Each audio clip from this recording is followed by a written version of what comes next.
And if that goes well, and I think it has a chance of going pretty well, the minis are kind of geared towards like tabletop gaming. But if people want like a nicer, larger sculpture, like if the sculpts become like a full-on like product segment, then I'm gonna, or I don't know what product segment means. If they're gonna be like a new category for me, I'm gonna look into doing like a large sculpt, like something really tall, something that's like big and fancy. Because like I've always seen those at trade shows and thought, God damn, I wish I was making something like that. And I know some people that I could work with on it, but I really want to like get some of these like smaller scale ones that like go in line with the kind of tabletop RPG thing I've got going on before I jump into something that's bigger, like a big like 18-inch sculpt. But it's on the horizon, so it would be, if it happened, it would be like either late 2024 or 2025. We'll see. Do you get jealous of like 3D artists and their whole extra dimension they have to work with? Not really. I think it looks like fun to like make sculpts just because it's like it looks a lot like the things I like about painting. But then it like presents differently. Okay. I just I don't know. I was like talking to a bunch of 3D artists in like the Discord. And like I don't know, man. They're kind of making me want to pick up Blender. Yeah, you should do it. Give it a shot. Yeah. I feel like it's worth giving a shot. I was also looking into it too, and apparently, if you have good 2D skills, like you're halfway to like being a good 3D artist already. Oh, totally. Yeah, a buddy of mine. I don't know who he's working for, but his name is Nexorcist on Instagram. He's a 2D guy who picked up 3D and he got it super fast. It's honestly, I've seen a bunch of people pick it up. Lanil Yu, who's a comic book artist, Stay Upon, who I mentioned before, they all picked it up, and it looked like after the tutorial, they were already pretty solid at that stuff. Okay. Yeah. If you have a hankering, it's just another tool. Yeah, I've just been like thinking about like what to do on Kickstarter, right? And I'm just like, man, I wish I were like making a cool 3D project. You're instead of just a overthinking bunch it. of JPEGs and pins. You're just flat out maybe. overthinking it. Just make something easy. The whole point of it is not to make like the best product, it's to get your feet wet. Okay, all right. Remember that. Still though, I actually do think like lines of like people making lines of miniatures and stuff like that is really cool. I'm going to go for another couple of minutes here because like I've been taking this one really leisurely just to like try out some like rendering stuff that I've been kind of curious about and like play around with the brushes a little bit. But like not been really serious about trying to like rush and do like a good study time. But so I want to do some like quick finishing touches on here and just be really fast with some finishing touches with like this nice textured brush from the Ash brush pack to do the hair, which, hey, look at that, a brush that's actually like working for me as opposed to like fighting me the whole time. It's great. It's the one thing I don't like about it is that it is requiring me to like smash my hand in a little bit and like something that I don't love. It's something I don't love doing. I like brushes to have a really soft touch, and I feel like to get the effect I want out of this, I've really got to like lean in on it. But it's okay. I'm only using it sparingly here, and yeah. And then I'm gonna try to see if I can do a little bit of texture brush to create some like smudge effects here. Yiming Lee's got a whole smudge category. Is this mixer brush tool? Okay. Never done mixer brush. Sample all layers. Ooh. Interesting. My computer does not like whatever it's doing there.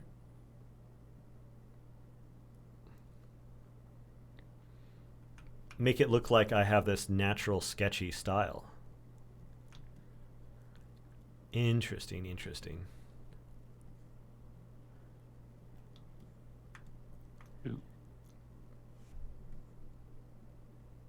Have you made any progress on like the goat sacrifice angel guy? No, I'm gonna pop in on that. Wait, what just happened? Oh, I thought it was gonna be mixer brush. It's a smudge tool. I gotta sample all layers here too. I didn't realize the brushes could actually be a different tool by default. That they work basically like a tool preset and not just the brush tip. Oh, cool. It's so slow, but you can like make like this like carve like a chiseled mark using it. I wonder if I need to spend $3,000 on a new computer. That'd be fun. Oh my god. This is making it look like I was doing really careful, interesting.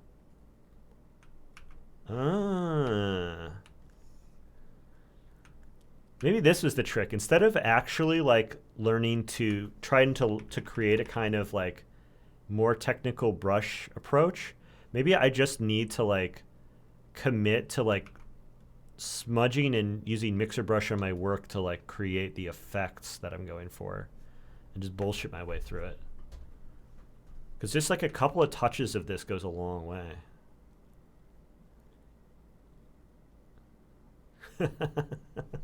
That's looking really good, man. I like the way it's looking. Yeah. It's like I've been trying to like carve some of these kind of like painterly edges and like just smushing it like this, it does a little bit of what I'm looking for. Like the finish I'm looking for is kind of subtle. Interesting. I feel like I'm peeking behind the curtain now at how people get this stuff done. Sample brush. What? Okay. What am I looking at now? Is this another smudge? This is a smudge tool again. God. Wow, my computer really hates trying to process these. Natural blend. Okay, that's smudge. Let's try another mixer brush. Whoa. Why is it green? Should it be green? Should it be anything? I don't understand how the mixer brush works.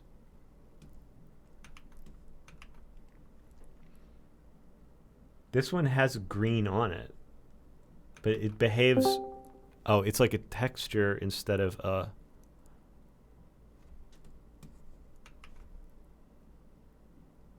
Clean brush. Oh, thank you so much for the Prime sub, Rice Pot. I mean, you have like a desaturated green selected right now. Oh yeah, so it's bringing in a foreground color. So do you think I need to like sample? Oh, there we go. I need to sample. Thank you. I don't know when that green showed up. This one doesn't like kill my shit.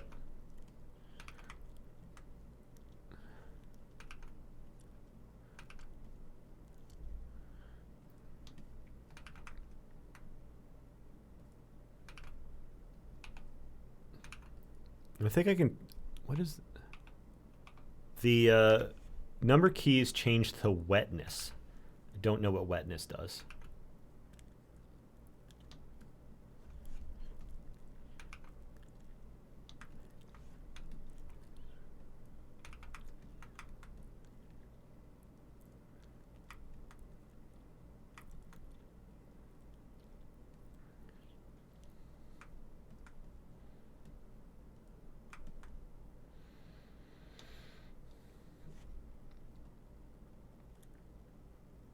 But it's creating these brushy marks at the edges that makes it feel like the interiors that are like more smoothed out are like a smoothed out version of like whatever wet brush this is,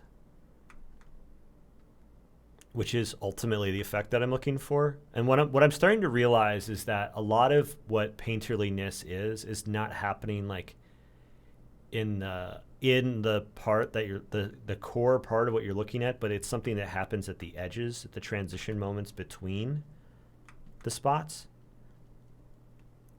And so it's really a matter of like plotting out where these transitions are going to happen. And like the texture and saturation of those transitions ends up making a big difference.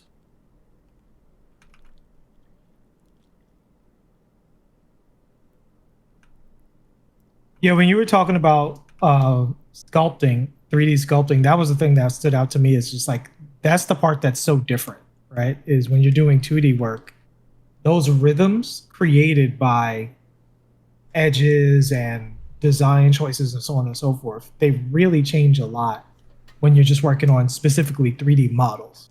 I think when you're overall designing the concept of, say, if something's happening in a 3D space, you can do a really good job to bring some of those design elements back in. But an individual model is just such a different assignment, you know, versus a lot of the magic in a painting is how you Yeah. terminate those edges and stuff. There's a lot of guys who like make miniatures and stuff like that in here. Like this Discord, I mean, and they're always talking about stuff like the thing has to look good from all angles and there's always a dead angle and it's like, whoa, this is big brain. I've never had to think about any of this stuff.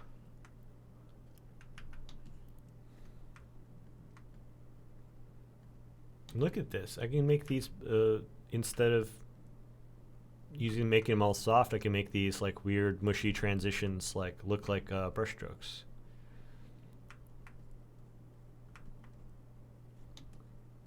It's not too tough either. Dude, I can believe the results you're getting with the weird like chrome brush or whatever. Whenever I try it, it just makes like garbage. But, I'm curious to see what that looks like. I think I have some examples saved. I guess maybe next time I do a study, I could like try it.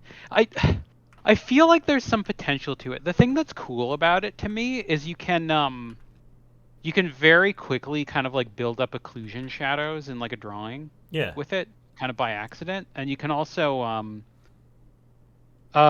particularly like the big, like there's two chrome brushes. Like the bigger one is actually really nice at making like little form shadow suggestions too. So I feel like you could do very like painterly drawings with it very quickly if you like got good with it. Casey's asking if you use the brush box. Brush box? Do you ever use the brush box for managing your brushes? Because it's nice, you can sort based on the tool. I don't know what a brush box is. I just got Photoshop CS or Photoshop CC working this morning, and I got like my preferences set up. Like, but I'm so I'm trying to find my way like through the features that are different from the 20-year-old version of Photoshop. Like right now. Okay, so I think I'm gonna cut it here. Let's see. What is all this fake brushy work at the end look like?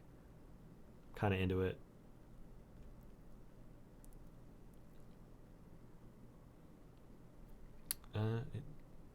Just, is there any last minute tweaks?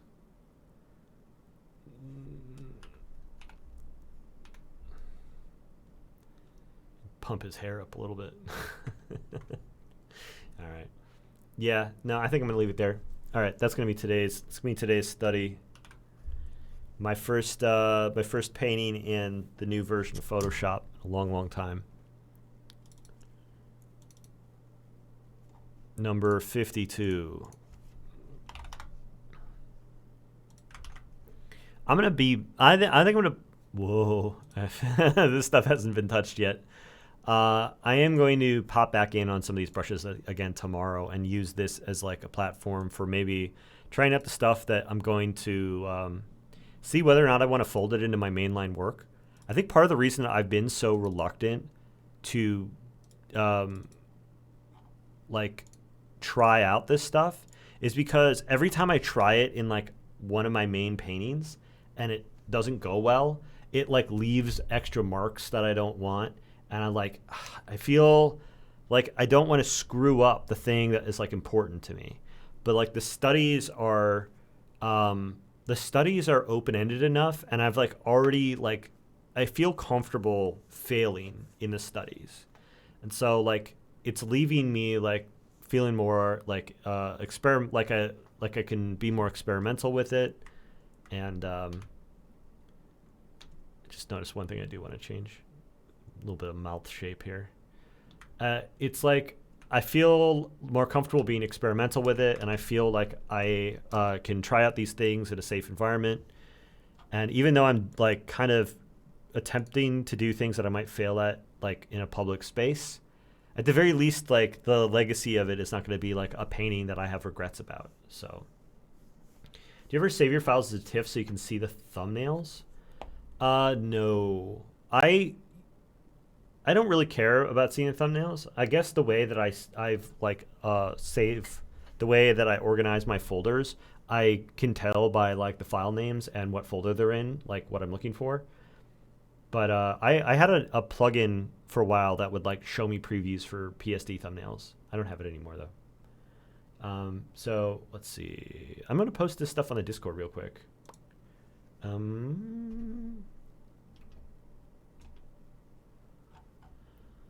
see. Dailies post. I've been posting the dailies pretty consistently for a long time now. If you guys are studying along with me, and like every single day, I am posting in this folder called Today is the Day, where I have 4 different reference images, 1 portrait, 1 master study, 1 landscape, and 1 anime image. You can pick from and post and study from yourself. If you don't want to hunt up your own study images, I'll add them for you. You can even, this is an announcement channel, so you can subscribe to it, and you'll get a little bing in your on your Discord every single time there's new study images. And then I've been posting them in the dailies channel here, and then I've also got my sketchbook channel. So I'm going to be keeping the dailies channel full of all kinds of daily activity, but I'm also going to keep it organized so that if people just want to see what my works in progress and what my dailies look like, they're all going to be in here. And there have been a lot of community members doing the same, and we're going to be looking through those on Fridays, I think, because there's been a lot of great stuff that's been piling up. Like, because like dailies means that you like can do 5 to 7 paintings a week, it builds a lot of content really quickly. Like, committing to doing a daily has multiplied the amount of like hours of work that I'm doing every week by a huge amount. Just because there's like more, like I'm always finishing stuff and I'm always got something new to work on. That's been really exciting. I just need to open the right folder to post. Finished studies. Daily. Question that's sort of related to that. I have seen people get pretty good numbers on social media just by posting like studies. Like, it tricks people who don't know what like a study is. They're like, oh man, you painted that? Yeah, one of the big names that like did really good building Instagram and then like built a huge Patreon was Ilya Kuvshinov, and he was doing like at least 7 studies a week, but he was doing them in an anime style. So he was like finding some cute photo of some cute girl or whatever, but then he was like stylizing her to look like in his style. And so he could just bust these out all the time and really quickly create like daily Instagram content, built a huge following that way. It was really effective. But, so that's a great example, right? Oh, no, go ahead. Finish your point. But yeah, like I don't feel like for my brand, for the people who followed me for Angelarium, I think all this stuff would be really confusing for them. So I'm not doing it. I'm not posting it. But like if I were to ever, I've thought about what it'd be like to do like stylized dailies, like Adam's dailies. When he's done these kinds of studies, have always been very much in his style. Like, what does it mean for me to do a daily, like a study that is in my style? And like, if I developed a stylized solution that was like allowed me to really quickly take a photo, turn it into content over the course of an hour or 2 hours, that could be like a huge boon for my ability to grow a following. Yeah. I'm going to think about it. So I was going to say with Ilya, that's a great example of because the characters that he was drawing are so similar, right, in that style. Mm-hmm. It was like a version of what we're talking about, where you never have to see Ilya's face because the avatar is this repeated character that it's funny because they're studies, but this really he's referencing, right? Because he's changing it so much because obviously nobody looks like that. So by transforming those studies into a de facto character, people got just into that character and they were following her, right? Because he's basically drawing the same thing over and over again. in terms of the character design. And that's a great example of, he's not a cult of personality, but he has a massive following. Yeah. And, without having to do that because the character. Yeah, people got mad at him at supplied one that. point because they're like, they didn't realize they were studies. And so they thought he was coming up with all those ideas. Yeah. This guy, Deliomach, his wood carving thing he's doing here looks incredible. So we're going to raid him. And then I'm going to log out.